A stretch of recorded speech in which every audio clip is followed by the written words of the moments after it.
આદિવાસી સમાજના લોકોને ખેરવાડા વન વિભાગના અધિકારીએ ઢોર માર માર્યો। કાયદો હાથમાં લેનાર આરએફઓ અશ્વિના પટેલની બદલી ના થઈ તો તાપીમાં આદિવાસી સમાજ દ્વારા સોનગઢ બંધ કરાવાશેની ચીમકી પણ તેઓએ ઉચ્ચારી છે। સોનગઢ તાલુકાના ખેરવાડા વન વિભાગ રેન્જમાં દીપડાનો શિકાર કર્યા હોવાના આક્ષેપથી આદિવાસી સમાજના લોકોને ખેરવાડા વન વિભાગ અધિકારીએ ઢોર માર માર્યો હોવાના આક્ષેપો સાથે કાયદો હાથમાં લેનાર આરએફઓ અશ્વિના પટેલની બદલીની માંગ સાથે સ્થાનિકોએ કરી છે। આ દરમિયાન ક્રૂર આરએફઓની બદલી ના થઈ તો તાપીમાં આદિવાસી સમાજે સોનગઢ બંધ કરાવવાની ચીમકી ઉચ્ચારતા ચૂંટણી પહેલા વાતાવરણ ગરમાયું છે। તાપી જિલ્લાના સોનગઢ તાલુકામાં આવેલ ખેરવાડા વન વિભાગ રેન્જ હંમેશાથી વિવાદોમાં રહ્યું છે, કારણ કે ત્યાંના આરએફઓ અશ્વિના પટેલ પોતાના કાળા કારનામા છુપાવવા સ્થાનિક આદિવાસીઓ પર અત્યાચાર કરતા હોવાના આક્ષેપો વારંવાર થતા રહે છે, જે કારણે કેટલા સત્ય અને કેટલા અસત્ય છે એ તો હવે તપાસનો વિષય છે। જો કે ગ્રામજનોએ કરેલા આક્ષેપો મુજબ આજથી 10 દિવસ અગાઉ ખેરવાડા જંગલમાં દીપડો મૃત હાલતમાં મળી આવ્યો હતો।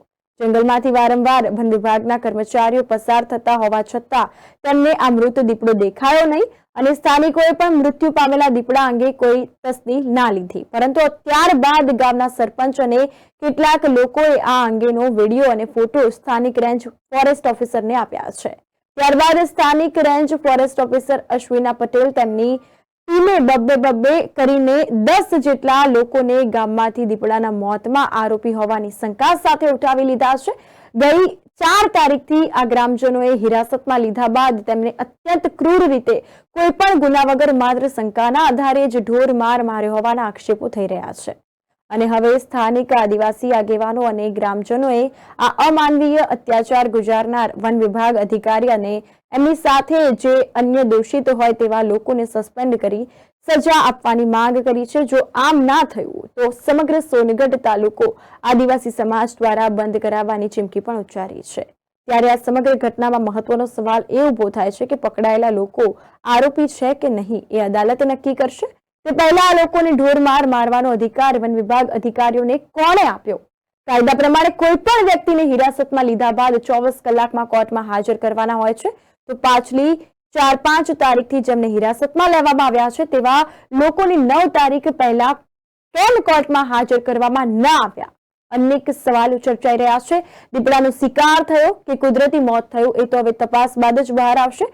તો એ પહેલા માત્ર શંકાના આધારે ગામના લોકોએ આરોપી તરીકે કેમ માર મારવામાં આવ્યો? અનેક સવાલો આ બાબતે ચર્ચાયા છે। હવે આ સમગ્ર ઘટનામાં ગરીબ અને કાયદાથી અજાણ આદિવાસી સમાજને ન્યાય મળે છે કે ફરીથી અધિકારીઓને બચાવવામાં આવે છે તે તો હવે આવનારા દિવસોમાં જોવું રહ્યું, પરંતુ આદિવાસી સમાજ ન્યાયની માંગ કરી રહ્યો છે।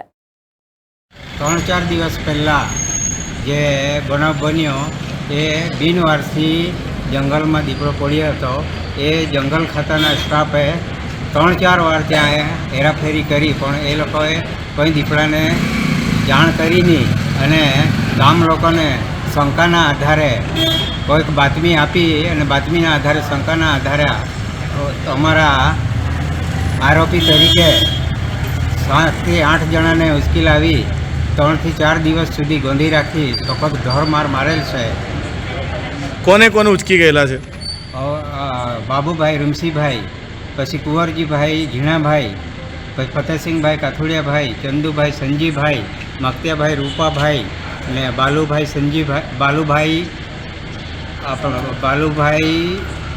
અને રમસીભાઈ।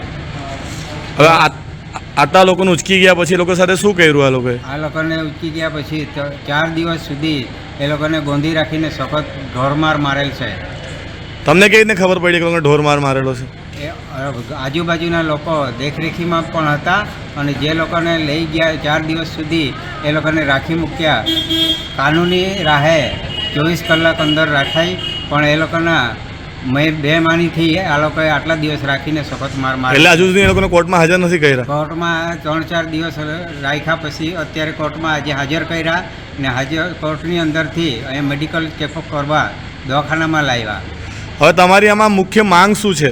અમારી માંગ આ લોકોએ જો ભૂલ કરી હોય ને એ લોકોને જો માર મારવામાં આવ્યો, સખત ભૂલ કરી હોય માર મારવામાં આવ્યો, તો ભૂલ જો હશે તો પણ સરકારના નિયમ અનુસાર આ ઢોરમાર મારવામાં આવે જ નહીં। એટલે કોઈને પણ મારવાનો અધિકાર નથી એવું તમારું કોઈને કહેવાનું? મારવાનો અધિકાર છે જ નહીં.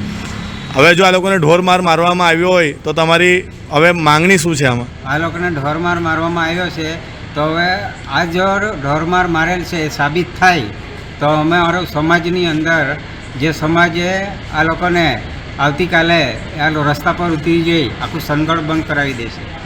આ અશ્વિનાબેન પટેલ જે તમારા આરોપી આરએફઓ છે એના અંગે તમારે શું કહેવું છે? અશ્વિના આરએફઓ પટેલ જ્યારથી આવી છે ત્યારથી ખેરવાડા રેન્જની અંદર એટલા ગોભાચારી એટલા એના ગુનાહિત કાર્ય કરેલા છે. પોતે બી એના સખત વિરોધ એ લોકોની મેં પોતે ફરિયાદ કરેલી છે.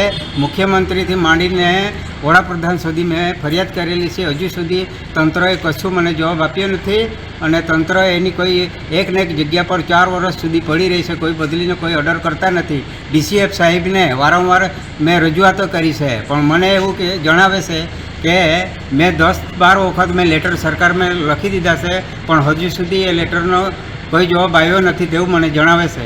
આ જે લોકોને મારવામાં આવ્યો એ લોકોને કઈ તારીખે ઉચકી ગયેલા હતા? દીપડો એ લોકોએ 3જી તારીખે દીપડો એ લોકોએ શોધી કાઢ્યો.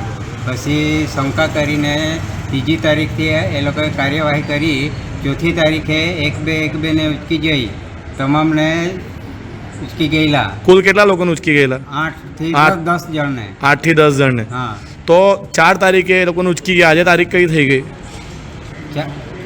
4 તારીખથી આ લોકોને ઉચકી ગયા. આજે 9 તારીખ સુધી એ લોકોના જંગલ ખાતાના કમ્પાઉન્ડમાં રાખીને ઢોરમાર મારીને આજે 9 તારીખે આ લોકોને કોર્ટમાં હાજર કર્યા. એટલે કાયદા પ્રમાણે 24 કલાકમાં લોકોને કોર્ટમાં હાજર કરવાના જોઈએ તો આ લોકોએ હાજર નથી કર્યો. 24 કલાકમાં જે આરોપી હોય એને 24 કલાકની અંદર હાજર કરવો પડે પણ આ લોકોની બેમાનીથી આ લોકોએ હાજર કર્યા નથી. તો તમને એવું લાગે છે કે આરએફઓએ કાયદો હાથમાં લીધો? આરએફઓએ કાયદો એના હાથમાં લીધો છે. તો હવે તમારી માંગ શું છે આરએફઓ વિરુદ્ધ?